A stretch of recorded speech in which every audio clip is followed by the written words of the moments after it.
Olá, queridos alunos, tudo bem com vocês? Bom, nós hoje vamos dar continuidade ao nosso conteúdo para falar de meteorologia, o estudo dos fenômenos atmosféricos. Então vamos lá. Esse capítulo ele vai falar muito de fenômenos, né, atmosféricos, tudo ligado ao estudo, né, desses fenômenos atmosféricos.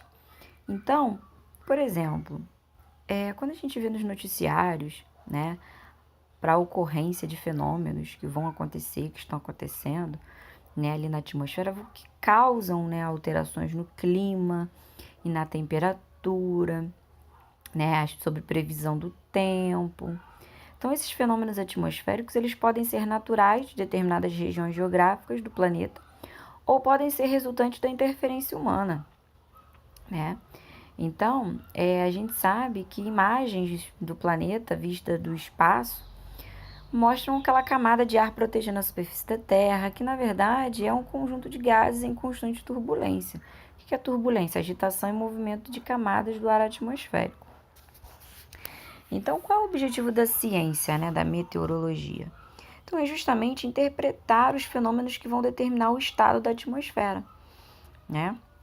Até principalmente para o nosso bem, para informar se vai ter tempestades, furacões. Então, lá dos satélites, lá do espaço, eles fotografam, filmam quaisquer possíveis fenômenos que podem acontecer para alertar a população. E mesmo assim, né, a gente sabe que existem fenômenos, né, catástrofes que vão acontecer, mas que às vezes a gente não consegue também se prevenir tanto, né?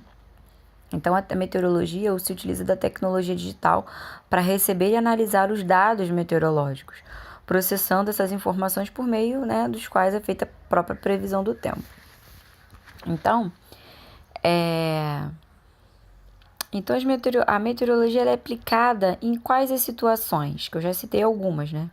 Previsão de fenômenos, que vai influenciar, intervir na atividade humana, na alterações climáticas do dia a dia, seca, tempestades, riscos de acidentes na aviação, alteração na ionosfera, que possam afetar as radiocomunicações, a avaliação de impactos ambientais que interferem nas condições climáticas, como poluição, modificação da composição da atmosfera, aquecimento global, tudo isso, eles interpretam os dados analisados, né?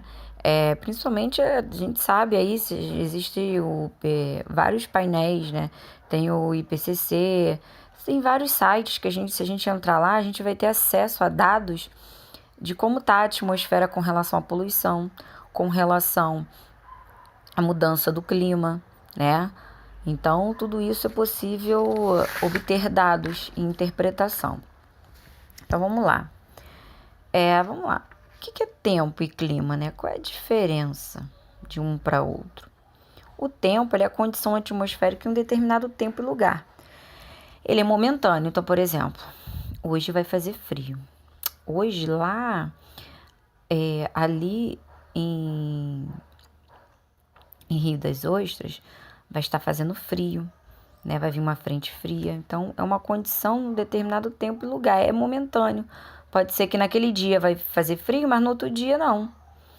E o clima? O clima ele é o conjunto de condições atmosféricas recorrentes que predominam em uma região. Então, o clima ele é característico daquela região, né? Porque ele é observado, na verdade, durante meses, né? Para se obter a característica daquele local. Bom, é de costume naquele local, ali sempre chove mais, né? Ali sempre faz muito frio por conta de vários fatores. Então, o clima já é algo mais abrangente, tá? Que vai predominar naquela região. Qual é o tipo de clima predominante naquela região? O Nordeste. O Nordeste tem as secas, o clima geralmente ele é muito, né? O clima é muito quente, né? As temperaturas são muito elevadas. Enfim, por uma série de motivos, é óbvio isso. Então, é característico daquele clima ser daquele jeito. Ah, por que que na Europa, né? A Europa é característico, qual é o clima típico da Europa? Frio, neva, tá? Então, cada região tem o seu clima dali. Então, o tempo não, o tempo já é momentâneo, tá? Fatores relativos à previsão. Então, quais são? Nuvens, vento, direção e velocidade, massas de ar, umidade, tudo isso com o fator pressão e temperatura, que controlam, né? Então, quando a gente fala de previsão do tempo, a gente tem que levar em consideração como são as nuvens, o vento, qual é a direção, a velocidade, massas de ar. Então, tudo isso é levado em consideração para se analisar, né, a previsão do tempo. Como é que se formam as nuvens, né, e os tipos de nuvens, que existem vários tipos. Então, existem nuvens dos tipos estratos, que são nuvens em camadas e indicam tempo chuvoso, como vocês estão vendo na imagem. Nuvens do tipo cúmulos são nuvens brancas que indicam a ausência de chuva, né? Um dia geralmente ensolarado, um dia bonito. Cirros são nuvens de gelo que indicam a ausência de chuva. Os nimbos são nuvens escuras que indicam chuva, né? Isso é muito comum, né? Existem tipos de nuvem que a gente, já sabe que vai chover, né? Massas de ar. O que é a massa de ar? A massa de ar é um aglomerado de ar com temperatura, umidade e pressão determinadas. Existe a massa de ar quente e massa de ar frio. Então, repetindo, massa de ar é um aglomerado de ar com temperatura, umidade e pressão determinadas. Então, assim, as frentes, né? O que são as frentes? Frente é o resultado do encontro de duas massas de ar diferentes. Então, a gente tem a frente quente e a frente fria, que é o encontro dessas massas de ar, tá? Então, por exemplo, a gente tem a frente fria, frente com ar quente, eles se chocam e chove, né? Tô dando um exemplo, né? Então, vocês peguem isso que eu falei para vocês, o que é uma massa de ar quente. É uma massa de ar. Então, a massa de ar, o que determina uma massa de ar? E tem pressão, temperatura, tudo definidinho.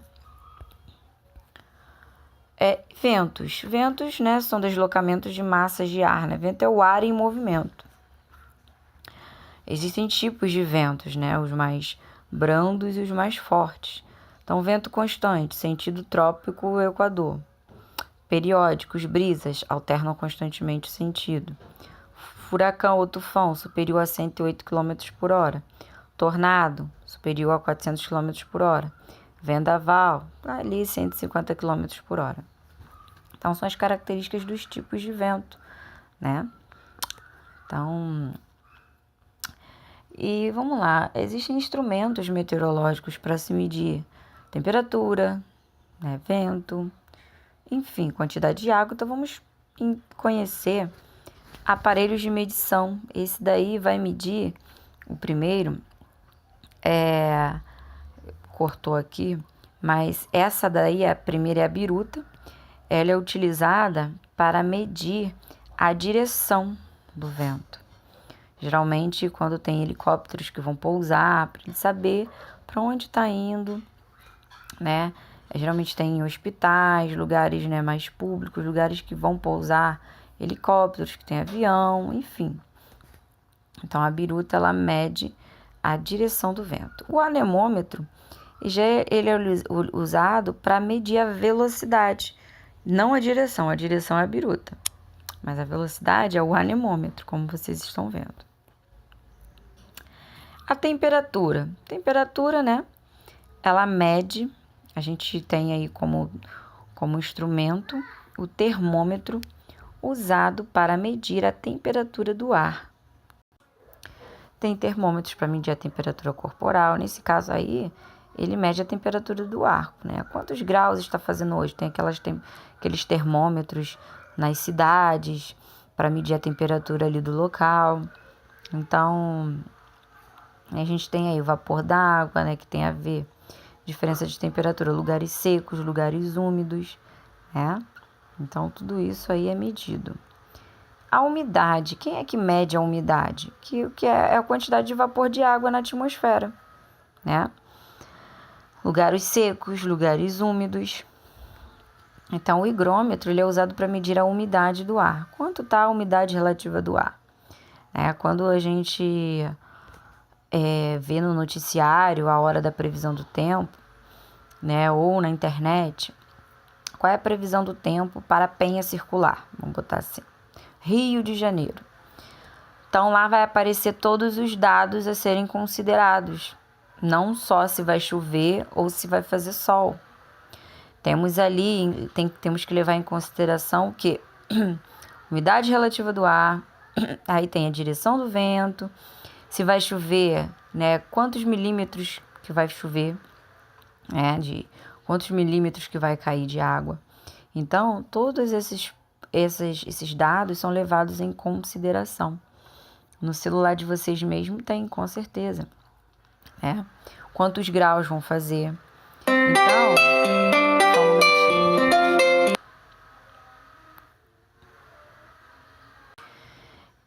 o barômetro ele é usado para medir a pressão atmosférica. Quanto menor a umidade, maior a pressão atmosférica. A gente falou bastante sobre isso, sobre pressão e altitude. Quanto maior a altitude, menor é a pressão, enfim. Nós temos aí o nível pluviométrico, que mede a quantidade de chuvas. Não confundam o pluviômetro com o barômetro. O barômetro ele mede a umidade. Já o pluviômetro ele mede a quantidade de chuva que cai numa região durante um período. Então, aí baixo, 0,5 milímetros por hora e alto, 4 milímetros por hora. Então, agora, eu vou pedir para que vocês façam os exercícios das páginas 49, 53 e 58, que são respostas pessoais, ou seja, eu não posso responder por vocês. Vocês podem tirar dúvidas, a gente pode discutir, conversar, mas a resposta tem que ser de vocês, tranquilinho. E as páginas 60, 63, e 60, 64, 65 já são respostas elaboradas, que tem textos no livro, que se vocês necessitarem recorrer, enfim. Então, vocês façam que na outra semana a gente vai estar corrigindo, eu vou estar corrigindo, tirando as dúvidas com vocês na aula online, tá bom, meus queridos? Então, fiquem com Deus e tenham uma excelente semana. Beijinhos.